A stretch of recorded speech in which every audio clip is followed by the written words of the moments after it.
साथियों, मैं डॉक्टर तरुण Kothari, MBBS MD. आज मैं आपको बताऊंगा फेविपिराविर, फेविफ्लू के साइड इफेक्ट। अभी अभी एक नई ड्रग लॉन्च हुई है तथाकथित कोरोना महामारी के लिए। 34 गोली का एक पैकेट है जो 3,500 रुपए का, 103 रुपए की एक गोली है।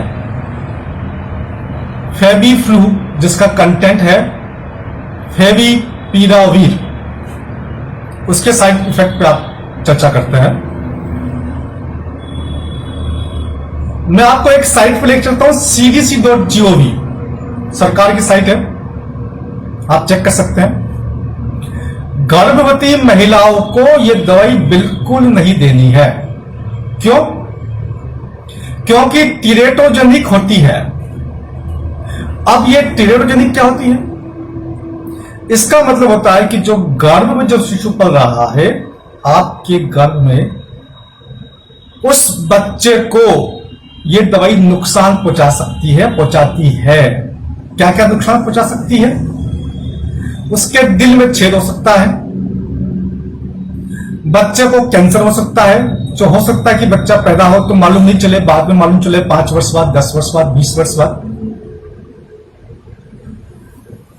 इसके अलावा बच्चे का कोई एक अंग नहीं हो सकता है, अंग विकृत हो सकता है, हाथ और पैर में समस्या हो सकती है,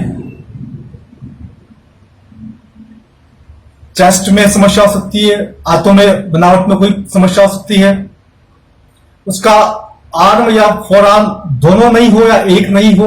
अगर दोनों नहीं होंगे तो ऐसा होगा, यानी कि बच्चे का जो हाथ है सीधा कंधे पर लगा होगा। इसको बोलते हैं सील लाइक इफेक्ट। ये बहुत ही खतरनाक दवाई आई थी, इसमें आता थैलिडोमाइड, उसमें सील लाइक बच्चे पैदा हुए थे। अमेरिका में आज भी ऐसे बच्चे हजारों की संख्या में है।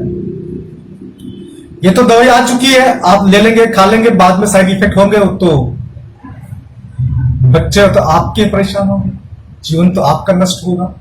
ऐसे बच्चों को लालन पालन करना कितना मुश्किल होगा आपके लिए। और दूसरी लाइन वाली लिखी हुई है कि डिस्ट्रीब्यूटेड इन स्पर्म। अगर आप ये सोच रहे हैं कि महिलाओं को नहीं दे, पुरुष को दे दे, तो लिखा हुआ है डिस्ट्रीब्यूटेड इन स्पर्म, यानी कि आपके शुक्राणु में आ सकती है, आपके वीर्य में आ सकती है। यदि पुरुष खाएंगे तो उसके वीर्य में, उसके शुक्राणु में आ जाएगी, उसका जो डीएनए स्ट्रक्चर है वहां तक बदलाव आएगा। सोचिए कितनी घातक, कितनी खतरनाक दवाई है। इसके अलावा हाइपर सेंसिटिविटी रिएक्शन हो सकती है, मतलब स्किन पर रैश हो सकते हैं, बुखार आ सकता है, बीपी गिर सकता है, बीपी बढ़ सकता है, गला जाम हो सकता है, स्वेलिंग हो सकती है, लेरिंजियल एडिमा हो सकता है, मृत्यु तक हो सकती है। तो साथियों, आपको अपनी इम्यूनिटी बढ़ानी है। उसके लिए गिलोय ले सकते हैं, नीम ले सकते हैं, अश्वगंधा ले सकते हैं, तुलसी ले सकते हैं, दालचीनी ले सकते हैं, हल्दी ले सकते हैं, खट्टे फल खा सकते हैं, विटामिन सी, विटामिन डी सूरज की रोशनी से मिलता है वो ले सकते हैं, जिंक ले सकते हैं, जिससे आपकी इम्यूनिटी बढ़ेगी। अब क्या करना है? कोई मान लो दवाई, आपको डॉक्टर आपके पर्चे पे दवाई लिखता तो क्या करना है? पहली बात तो आप इस दवाई को साइड इफेक्ट समझ चुके हैं। जैसे ही कोई डॉक्टर साहब लिखते हैं उनसे बोलिए, डॉक्टर साहब मुझे इस दवाई के सारे साइड इफेक्ट लिख के दीजिए। उनसे साइड इफेक्ट लिख के मांगिए, उसके बगैर दवाई मत खाना। अगर मेरी बात पर विश्वास नहीं हो तो साइड इफेक्ट आप क्रॉस चेक जरूर करना, कितनी खतरनाक दवाई है।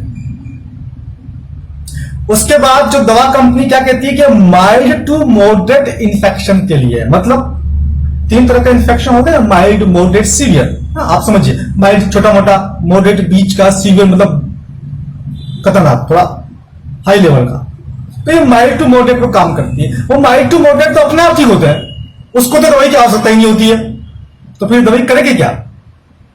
सिर्फ लूट, पैसों की लूट। साथियों, इस बात को आपको समझना है, सरकार ने आयुर्वेदिक दवाई कोरोनिल को परमिशन नहीं दी, लेकिन एलोपैथिक दवाई को परमिशन दी है, वो भी यहां लिखा हुआ है एक्सीलरेटेड इंप्रूव्ड, यानी कि तुरंत इसको इंप्रूवमेंट कर दिया गया है, तुरंत ही अप्रूव कर दिया गया है, क्योंकि इमरजेंसी यूज के लिए, देश में इमरजेंसी है तो उसके लिए तुरंत अप्रूवल दे दिया गया। अगर इमरजेंसी है तो आयुर्वेदिक दवाई को तुरंत अप्रूवल क्यों नहीं दे रहे हो? बात को समझ रहे आप?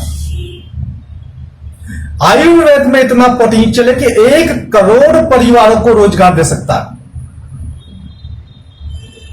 अरे हम भारत को अपने देश की मान्यताओं के आधार पर खड़ा करेंगे या बिल गेट्स की मान्यताओं के आधार पर खड़ा करेंगे? साथियों,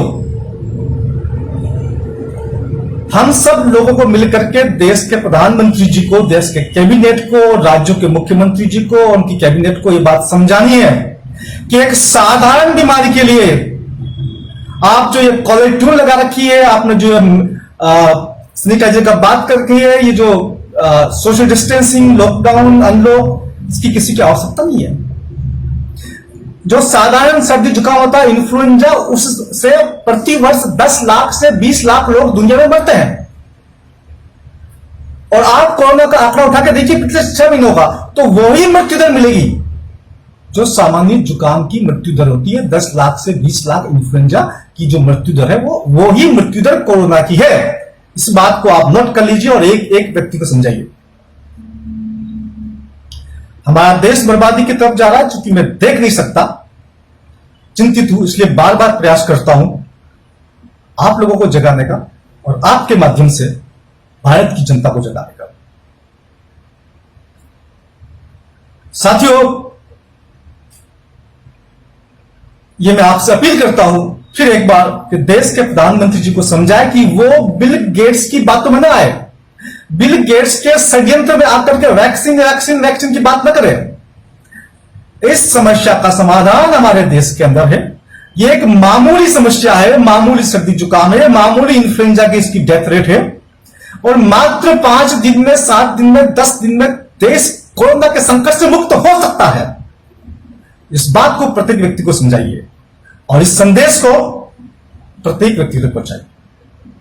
धन्यवाद मित्रों, जय हिंद, जय भारत।